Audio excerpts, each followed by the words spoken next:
It is Monday. We had an incredible show last night. We talked about the NCAA tournament.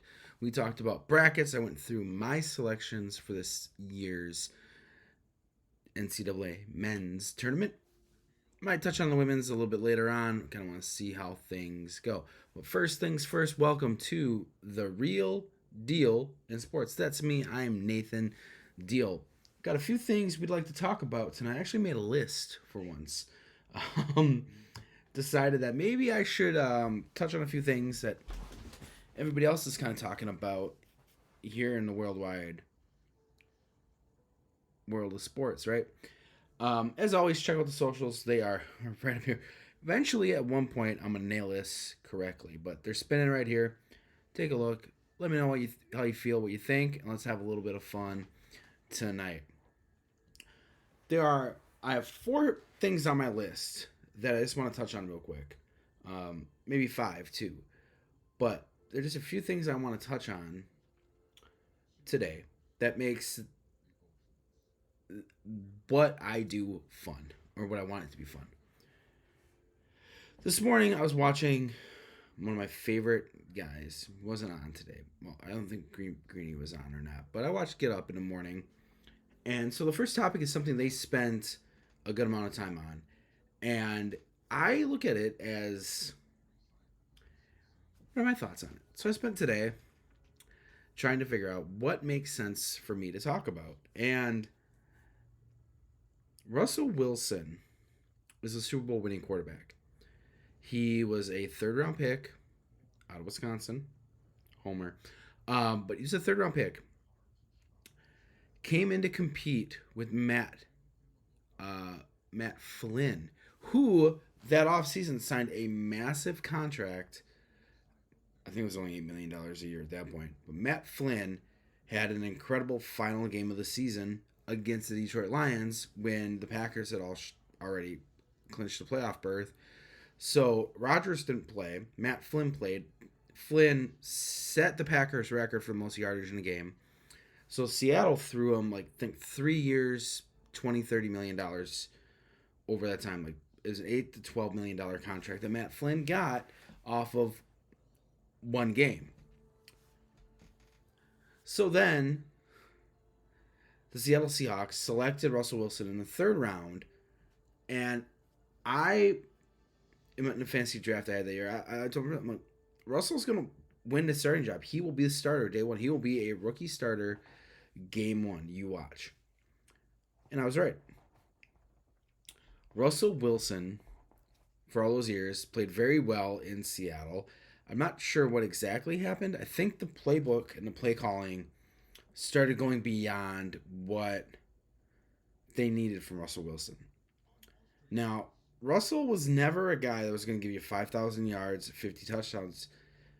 He had a presence about him. He was always relatively mobile. So he was always one of those guys that'll get you on a 3rd and 8. He'll get you 12 yards on his feet. But it wasn't when you needed him to run. You didn't call a quarterback power. You didn't call a quarterback off tackle, anything along that line for Russell Wilson. It was always Russell, find the open guy. If he's not there, take it down and run.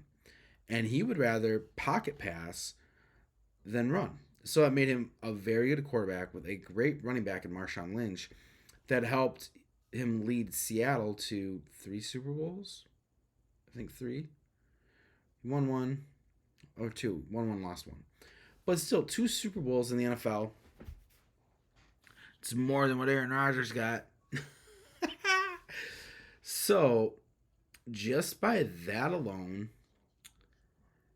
I think he deserved a little bit more respect than what he got in Denver. He goes to Denver on a trade because Seattle was done with him. For whatever reason, he was done. But that first year, it came out he had his own office. He had a private locker. He wasn't this leader that we all thought he was. And in fact, he took it to a level that was just annoying. I think 2 years ago, we all wanted Russell Wilson to fail. Miserably fail. Nathaniel Hackett got a head coaching job in the NFL. I don't know how. Based on one premise. On the premise that he could convince Aaron Rodgers to follow him because he was the OC for the Packers at the time. He got the job because he convinced the ownership group of the Denver Broncos that he can bring Aaron Rodgers to Denver. And that was the big thing that offseason was Aaron Rodgers going to come to Denver? Nathaniel Hackett, Aaron Rodgers is going to be a thing. Jerry Jeudy is going to be great. There's a lot of excitement buzzing in Denver about it. But then Rodgers signed an extension with Green Bay. And then they traded Devontae Adams. The Broncos panicked and they went to Seattle, overpaid, overgave in this atrocity of a trade. They overtraded for Russell Wilson underneath the premise that Nathaniel Hackett is a good offensive coordinator. I'm going to elaborate on that in a second as well. But Denver was promised from Nathaniel Hackett this opportunity with Aaron Rodgers and to go. So they're like, all right, so we don't get Aaron Rodgers, but what's the next best thing to Aaron Rodgers? Well, apparently it's Russell Wilson was the next best thing to the leadership in Denver. Is that if we can get Russell Wilson, Nathaniel Hackett, what can you do with Russell Wilson? You have a solid running core with Javonte Williams, injury prone, but you have Javonte Williams. You have good receivers, Jerry Jeudy, Cortland Sutton. You have a core. At the core, Denver always looks like, okay, they are one or two players away from competing consistently at either 10-7, 11-6 to consistently be a 10-win team. You look at their roster, they've had one of the better defenses for a long time, but yet nothing clicked. They played poorly. The offense did not play. Russell Wilson did not adjust well to Nathaniel Hackett at all. Nathaniel Hackett didn't adjust to Russell Wilson. And the moment Broncos country, let's ride. Like, the moment Russell Wilson starts doing that is the moment he lost the team. He became a meme. He became essentially a memeable quarterback. And that is not what you want leading your team. I think it was the Bowling Group. They sold to the Walmart Group. The Walton Group. The Walmart Group. So the Waltons own the Denver Broncos now. They turn around right away and they're like, Russell, we trust you. We're going to give you the fat contract. Right now, we're going to lock you in. You're going to be in Denver. You're already doing great publicity. Like, because Russell does this thing where he goes above and beyond to be a better human than everybody else. It's annoying. It's annoying. I sit here and I say that because it's truth. That he is just an annoying human. That first year, Hackett doesn't last. Everybody is thankful. Russell Wilson doesn't know what he's doing. The Walton Group is able to convince Sean Payton, one of the best offensive minds in NFL history, Super Bowl champion with Drew Brees. So can you take a quarterback in similar stature and similar mindset and turn his team around? It didn't happen. They played well for a few games, but then at some point, Sean Payton made a decision. I don't want Russell Wilson as my quarterback going forward. I believe there's somebody else out there who can take our team over the top. So last year, reports started coming out that they had a conversation with Wilson, be like, hey, we need to restructure your contract or you're done. And again, Russell Wilson, who said, Bronx Country, let's ride. Let's advance this to a degree of where something can be special. But instead, he says no. Russell Wilson says no. So then he gets benched the last 2 games of the year. He's having a decent year. I think 26, 27 touchdowns. He was having a decent year. He was third quarterback on my fantasy team for the most part. He's a guy that if it's a favorable matchup, like an Oakland matchup or something when they play the Bears, there can be this opportunity for Russell Wilson to play very well. But he gets a release designation So he's getting released at some point. I forget if it's a post June 1 or if he's been officially released or not. So end of the year, it's done, play out all this stuff. There were conversations going on throughout sports media, throughout social media about Russell Wilson. Is he the tool that Atlanta takes? Is he the tool Miami? Would Miami move on from Tua to take a risk with Russell Wilson? Where is there an opportunity for Russell Wilson to play quarterback? Oakland? There are all these question marks surrounding it, but before the even tampering period was open, it comes out he only wanted to sign with one team. That was Pittsburgh. All right, so first part of free agency rolls around. This is such a huge cap hit because a lot of his money was guaranteed. He's getting paid 50 some $1 million this year by Denver. So he goes to Pittsburgh and he's like, I'll take the vet minimum, 1.2 million. I'm getting paid all this money from Denver. I'll take 1.2, and I want to play in Pittsburgh. I want to play for Mike Tomlin. So again, Russell Wilson is the king of spin. He's going to make himself look amazing. He's going to make himself look like he is the greatest human of all time. He's posting on socials about his son, all this stuff. Russell Wilson, the human, outweighs Russell Wilson, the quarterback. I don't want to sound like one of these old guys because I'm 35. Like, I'm not one of these old timers who's like, get back and I don't want to seem that way. But one of the first videos I did on here was about Aaron Rodgers and just his complete lack of social disregard. And I believe Russell Wilson is the same way. He has a beautiful wife, beautiful family. I'm very happy for him. He's getting paid a boatload of money to do nothing this year, and he's playing for the Steelers. Now, the second part of this, and then I'll dive into it deeper. The Chicago Bears have an interesting predicament at the number 1 pick in the draft. Before the other day, they had Justin Fields on their roster, who, by the way, and this is very, very important and very, very telling, Justin Fields is making $4 million this year as a quarterback, barely any money. So a cap hit, not a huge cap hit. A team has a $25 million option, which again, Kirk Cousins signed for $50 million. So they could have Justin Fields for 2 years for less than Kirk Cousins. They could have Justin Fields and Caleb Williams for 2 years with less money than Kirk Cousins. Less money than Joe Burrow, Aaron Rodgers. All the big quarterbacks are making 40, 50 million plus. Dak Prescott restructured his contract, albeit only saved $4 million off the cap, but he restructures his deal.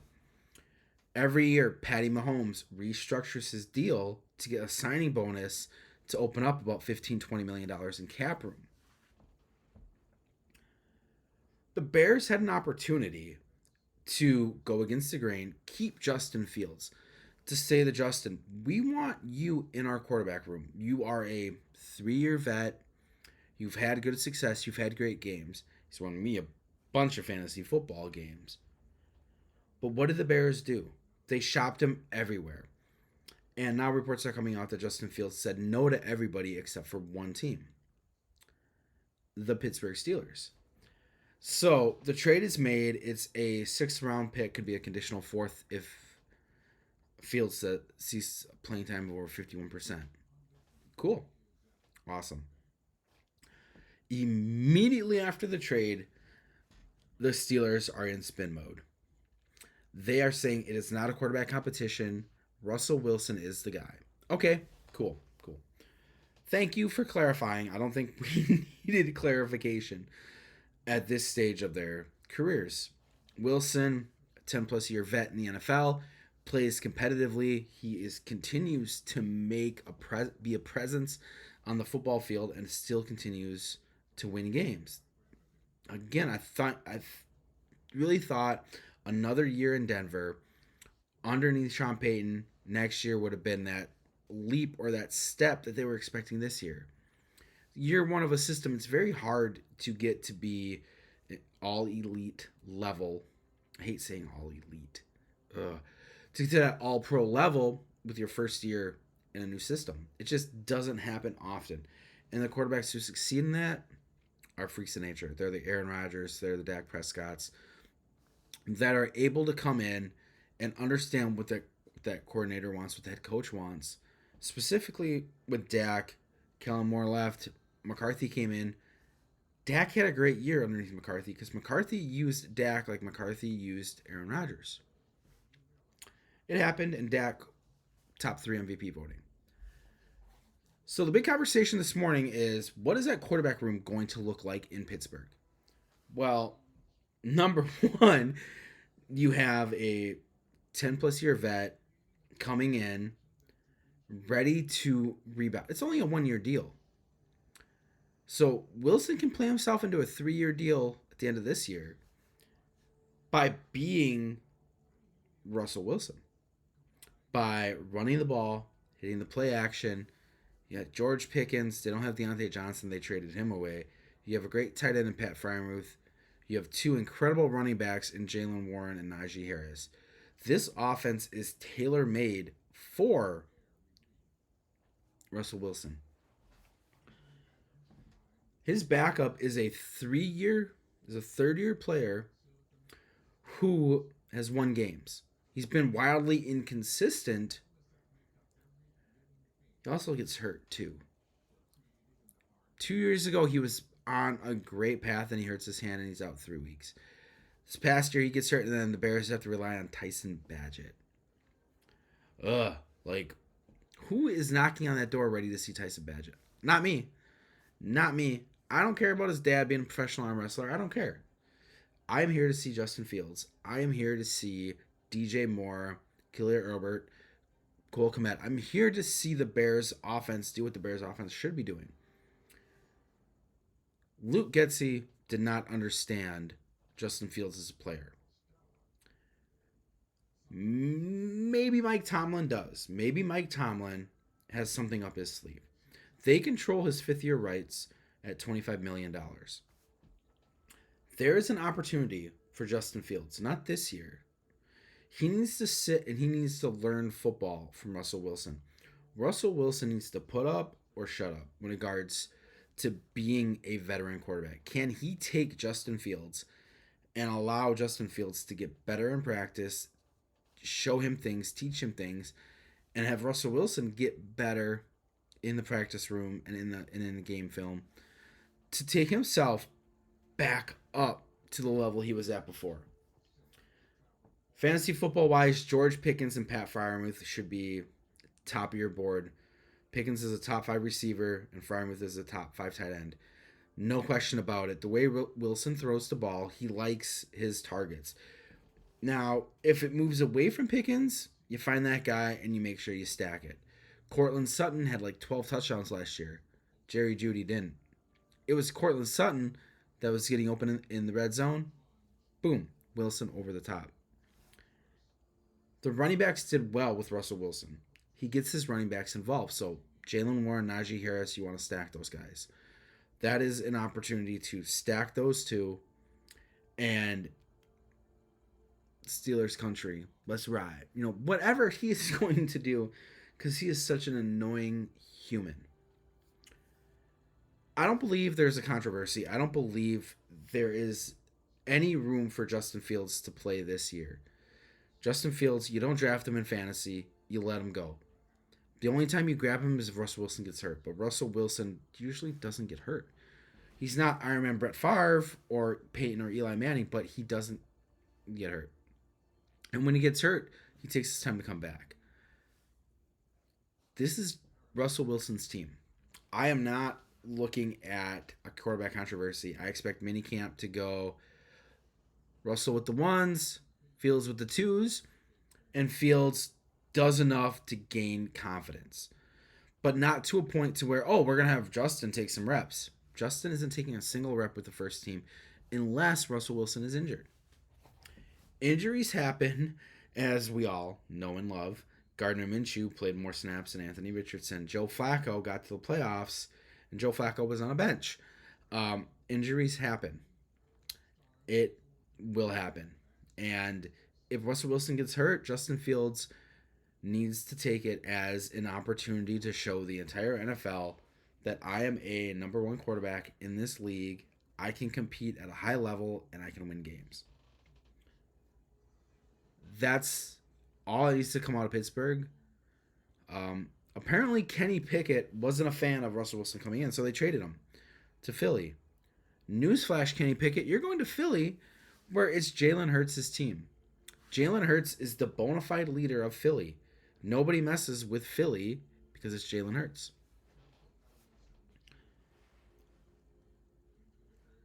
I thought Get Up spent way too much time on Russell Wilson and Justin Fields. And now I just spent 20 minutes talking about it. But I gave a lot of subtext, a lot of ideas as to why this is such a big deal, when really, it's not. Russell Wilson has his team. He's going to show up day in and day out, and he needs to prove to everybody at this stage of his career he can still be an elite level quarterback. Speaking of elite, a lot of spring training baseball going on right now. Split squads going down. We have had our fourth cut. Teams are down to their 40 best players fielding for the rest of spring training, which is getting close to ending. So we got baseball coming up relatively soon. The Dodgers are in Korea, so a lot of Shohei going on. Shohei, now the question is Shohei going to play in the outfield? No.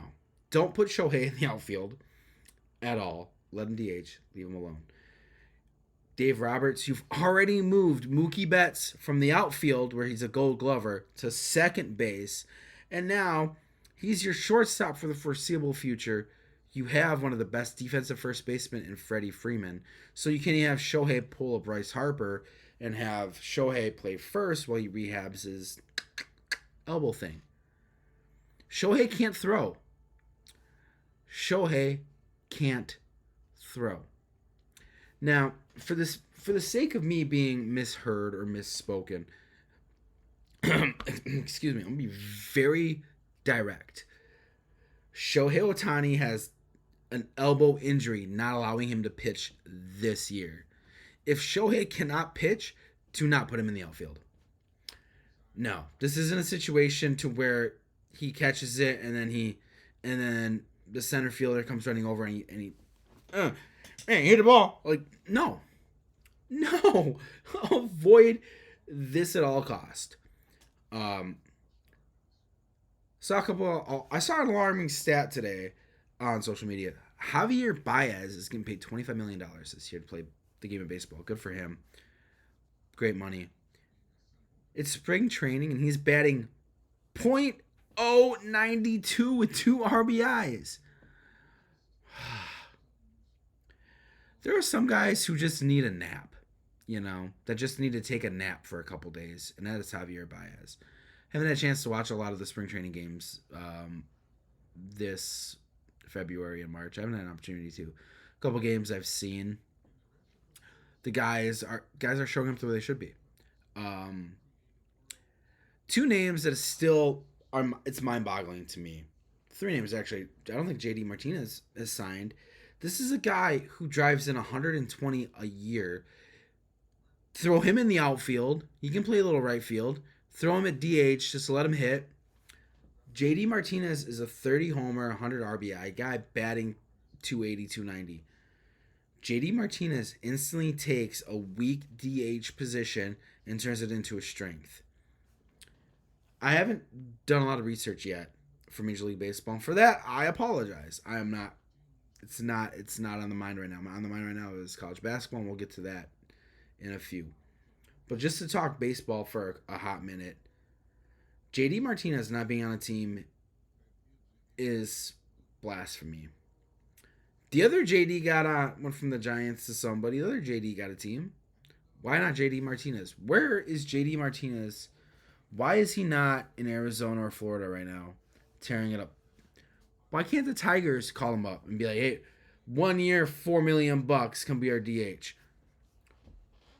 That is something that I as I progress through my career, um, when I get to that stage of my career, I want to work in the front office, but I want to understand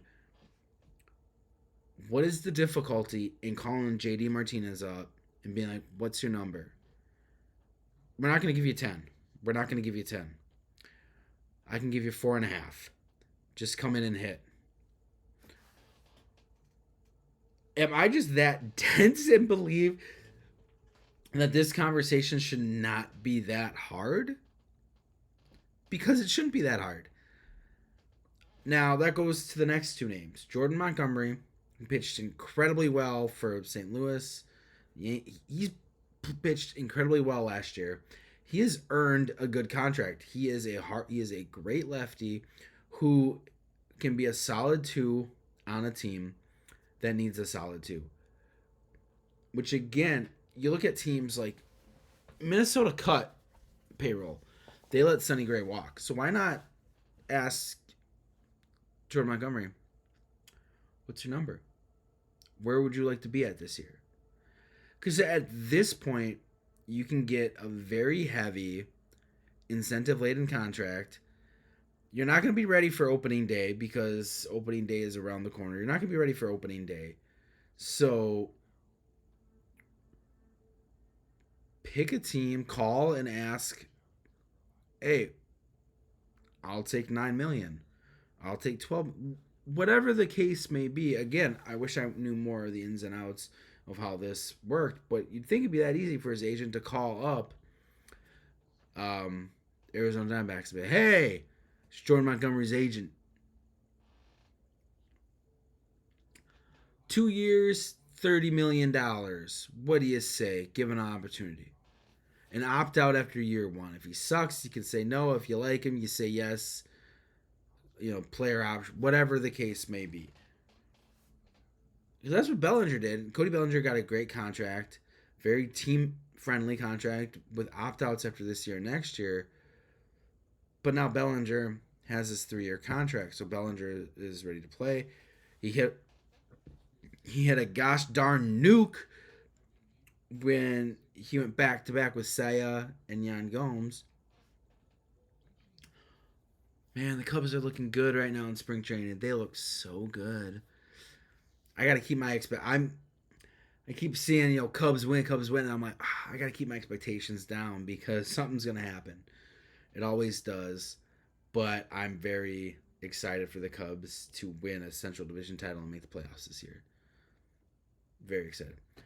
But the reason I wrote this down on my little note thinger on my phone thing here.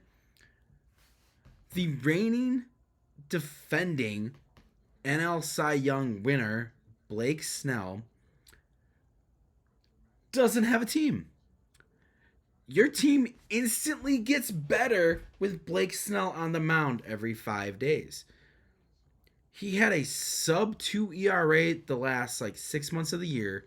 He started off rough, but he was the most consistent and dominant pitcher in baseball from May on. He had a rough April, rough early May, but then after that first 6 weeks, the last 6 months, he owned everybody. At this point, I'm waiting for the Dodgers to be like, sure, we'll give you $10 million this year to back up Kershaw and to be the bridge between Kershaw and Glasnow. Why not? Take a 2-year deal if you're Snell. Take a 2-year player option after year 1, whatever. Pitch behind Kershaw or pitch ahead of Kershaw. Kershaw's old. He wants to retire. If Kershaw retires, Stafford retires. Plain and simple. But my goodness, will a team just take an opportunity on one of these 2 pitchers that are available, pay them what they're looking for a year or 2? It's not gonna kill you. It's not gonna break the bank. Baseball is trending in a great direction. And now this is my bridge between the next topic. What is killing baseball right now, though? Their free agency.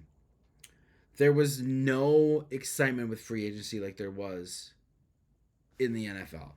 My goodness, if I could rewind that the legal tampering period last week. If I could rewind that day and the excitement that me and my friends had talking about football all day, my phone was blowing up. I had friends to me, "Oh, Tony Pollard to Tennessee. Oh, Henry, we don't know where he's going, but he's talking to this. Oh, like my phone was not Shefty level or Shams level at the trading deadline for the NBA. The NFL free agency showed why the NFL is king, why nobody can top the NFL in anything they do. Um, I'm very big on ratings. I'm very big on seeing what's the next step in the evolution of media, the evolution of what can the NFL do to push the envelope to make them be the kings of the castle, guy on top, all that stuff. I look back at Christmas. They did 25 million a game. They had 75 million viewers on Christmas. Basketball did a total of 12 million on Christmas. Normally, Christmas Day is a basketball day. Not when the NFL's in town. Sorry, Kevin Durant. You lost to Lamar Jackson and Joe Burrow. The NFL has star power like you wouldn't believe this year. Seeing Kirk Cousins get $50 million a year by Atlanta validates entirely that this is a quarterback heavy league. Sam Darnold took 10 million. Josh Dobbs just signed with the 49ers. There are signings trickling in each and every day. Leighton Vander Esch retired today. The NFL is still moving at a pace in March where all the news should be around Mike Trout, Bryce Harper, Shohei, Spencer Strider, Acuna. Major League Baseball, nobody can. Again, pardon me, I apologize. Nobody gave a shit about baseball from September to now, and they still don't give a shit. But the NFL, from the end of the Super Bowl in the middle of February to now, middle of March, it's ramped up again. That is all we're talking about is the NFL. And the NFL doesn't kick off for August. College football is done and over with. It's March. We should be talking about March Madness. I'll dive on that in a few minutes. But we're able to talk for 45 minutes about the NFL's free agency period and what signings mean to different organizations, to different franchises, and what it does. The NFL, I love this, by the way. Teams will approach players to restructure for cap room. I mentioned it earlier with Patrick Mahomes, Dak Prescott. Usually quarterbacks will convert their salary to a signing bonus so then it doesn't reflect too heavily on the salary cap. poor Jim Harbaugh. Poor Jim Harbaugh. They go to Keenan Allen, their best receiver, 108 catches, 1,200 yards, and they ask him for a pay cut. And he looks at them and he goes, I had my best year ever. No, I don't want a pay cut. So they trade him to Chicago, where now he is paired with DJ Moore, a great young receiver, and Keenan Allen's coming in with the number one overall pick in the draft, potentially Caleb Williams. I'm going to do a whole NFL draft thing in probably a couple weeks. I want to throw some theories around that are just going to piss people off because that's what we can do on social media, right? We can come up with theory upon theory and nobody cares because of social media. But I'm a man of integrity. I'm not just going to start crap to start crap. Caleb Williams, the potential number one overall pick in the NFL, is a Heisman Trophy winner. One at Oklahoma, one at USC. He's a baller. He can play very, very well. So Keenan Allen goes over there. The Bears signed DeAndre Swift. Again, the free agency was just what's that guy's name? just straight bussin'. I'm 35. I should not be using terminology of the youngsters. I'm gonna boomer myself on that one. Sooner, the NFL had more engagement on a Wednesday afternoon in March than any other sport would have. Just how it is. The NFL is king, and they overshadow everybody. It's March. We're going into my final topic of this evening. NCAA tournament. I made the picks last night. The NCAA tournament kicks off tomorrow night with the first 4 games. Nobody was leading with that. They were leading with Russell Wilson and Justin Fields in the quarterback room. What does that mean for Pittsburgh? What does that mean for the AFC North? What does that mean? When we should have been talking about Gonzaga, McNeese State, it's gonna be a heck of a game. Will Purdue suffer from the yips against the 16th seed? Will Zach Edey, the 2-time Player of the Year, play like the Player of the Year? Who is going to dominate in such a fashion that we see the next Steph Curry? Steph Curry made his announcement to the world with Davidson in the NCAA tournament. Davidson wasn't getting watched. Davidson doesn't have a contract with ESPN, ESPN Plus, SEC. They don't have that. But the tournament,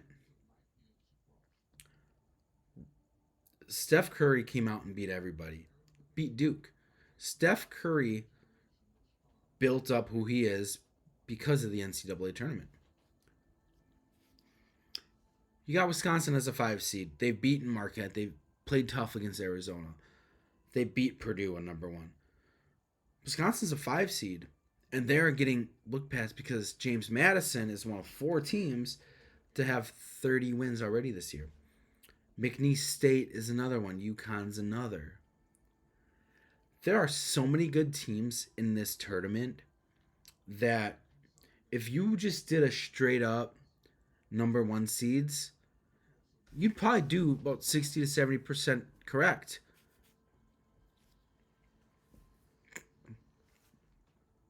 I know I struggled last night by not just picking all the top seeds when going through this bracket and kind of seeing what there is out there and how it's played out. You know, I do believe this is going to be one of the best NCAA tournaments we've seen in a long time. I'm locked in this year. One of my favorite television shows is How I Met Your Mother. And they play off March Madness very, very well in an episode of where they try to figure out which one of Barney's exes is trying to ruin his life. They steal a blackboard from Lily's classroom. They're ready. They're like, we've read everything. We've read all the articles. We've watched all the new, like, they're ready. And then Barney's just like, hey, by the way, your champion just lost. That's me every year. I'm like ready. Like I got my wild card. I'm ready. I'm like, oh, Stony Brook, this, I get so excited about it. And then by 2:00 on Thursday, my head is in my hand and I'm ready to drink myself to sleep for the next 3 years. But I'll tell you this right now, though. This tournament is going to be one of the better tournaments, I do believe, that we will see in a long time. I'm saying this because of the NIL. And the NIL deserves a what's the deal for sure. But to touch on it briefly, like right now, the transfer portal is open for basketball players, which means players in the women's team can decommit from their team right now in the tournament and go register and enroll for another school. Fuck. Apologize. Sorry, censors and moderators. My bad. That should not be occurring right now. There are too many important things that are going to happen in the next 3 weeks, and it should not be overshadowed by Filikowski transferring to Arizona. Not happening. I'm just saying, like, I don't want to hear about RJ Davis leaving UConn to go to Illinois. I don't want to hear that stuff. Unless it's number 22 from Iowa State coming back to Wisconsin. We need that boy. There are so many good teams, so many great storylines. I am legitimately so excited for this tournament. I cannot wait to hop on here tomorrow night and talk about the first four and have the games on, talk about the games while they're going on, and try to just get an insight into some of this stuff. I do have the 10 seed, the game between Boise State and Colorado. I do have the winner of that game advancing to the second round. This isn't the year of the upset. This isn't the year of the Blue Bloods. This is the year of great basketball and great games, and that's all people should care about. Great basketball, great athletes, and just enjoying a tournament that in a year of the ups and downs has been crazy.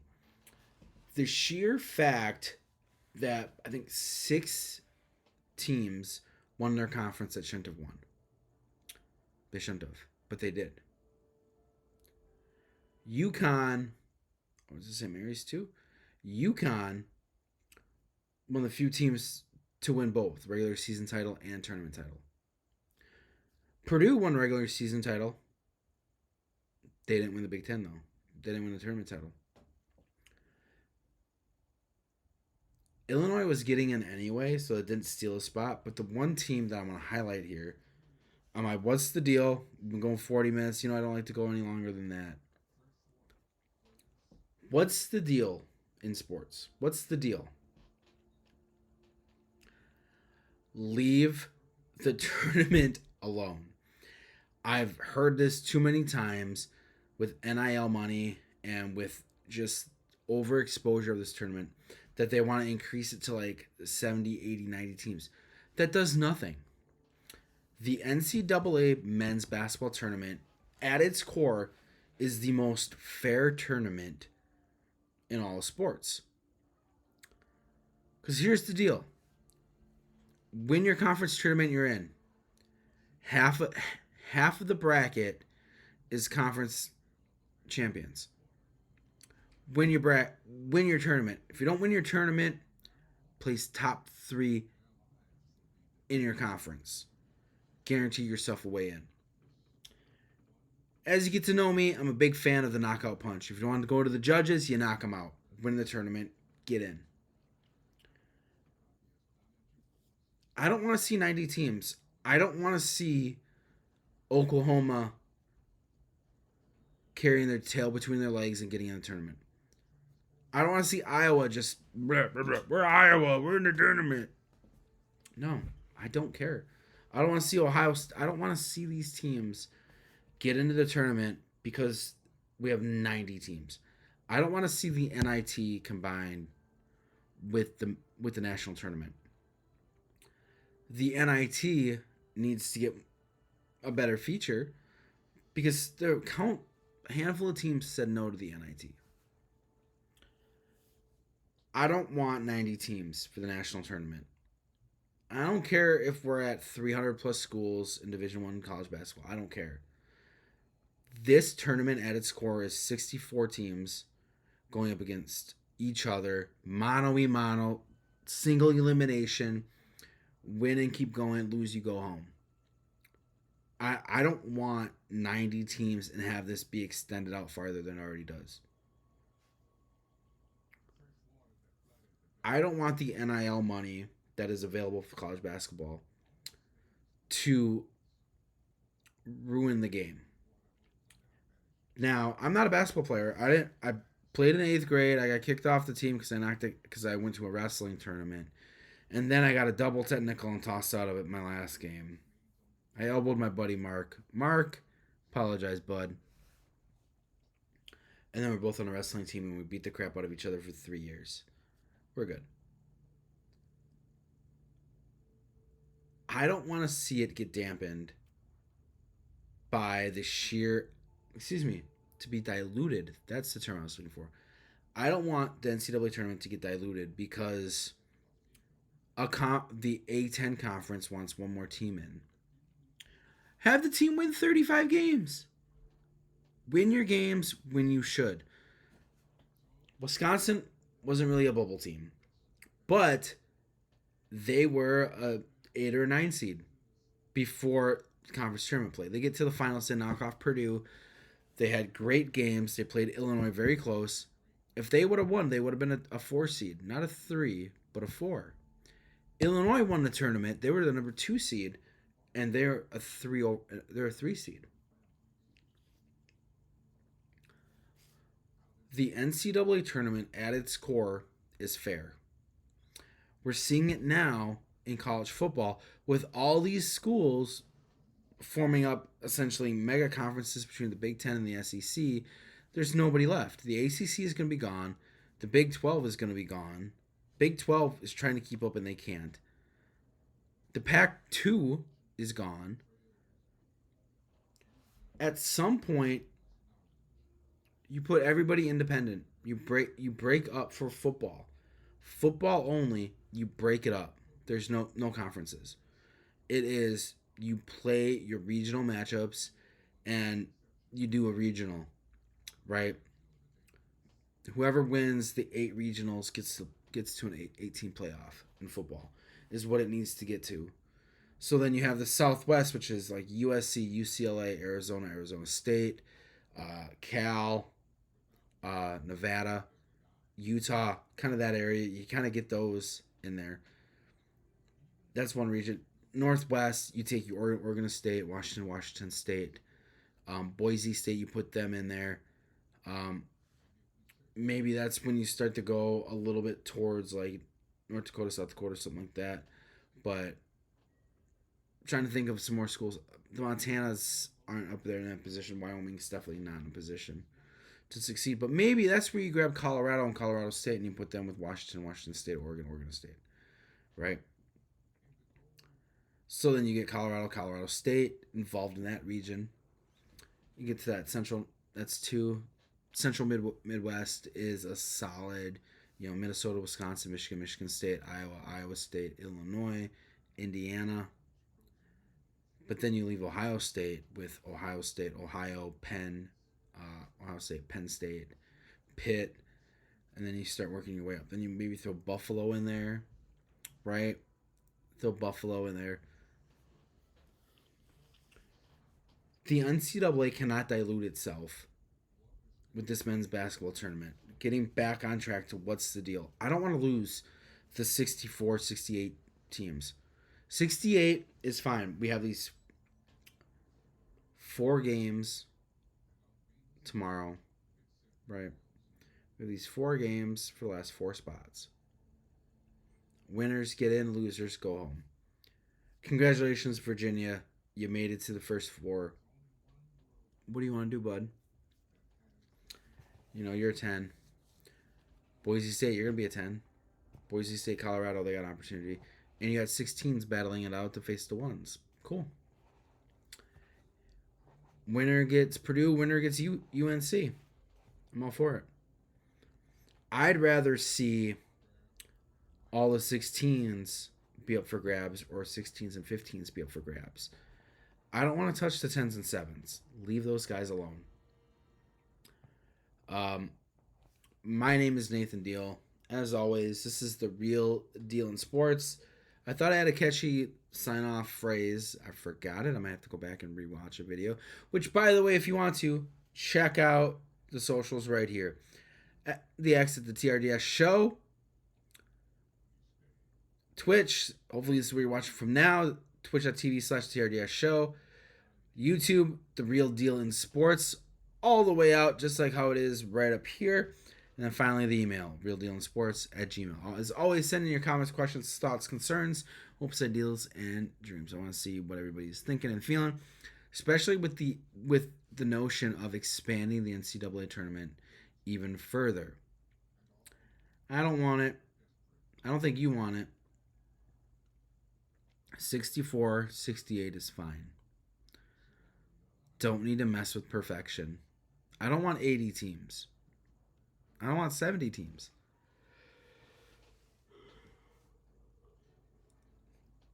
Apologize for that one. I've been working pretty hard today.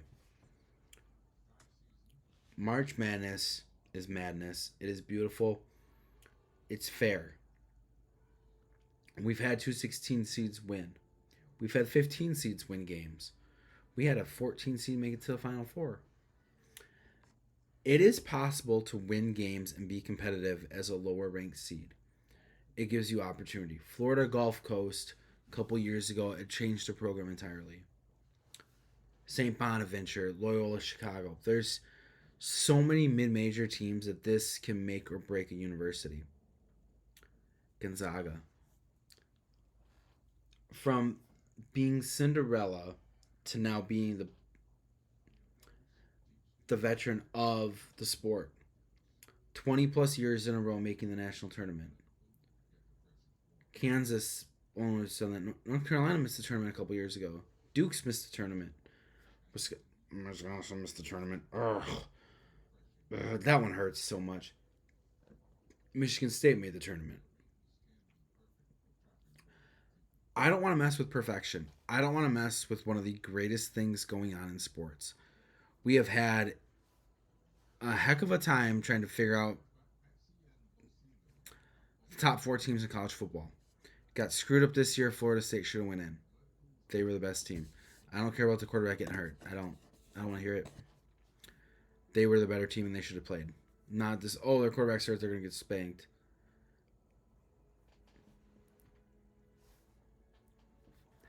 That's why you play the game. As always, my name is Nathan Deal. Thank you all for spending some time with me tonight. The last 52 minutes have been absolutely wonderful. You are all amazing and lovely people.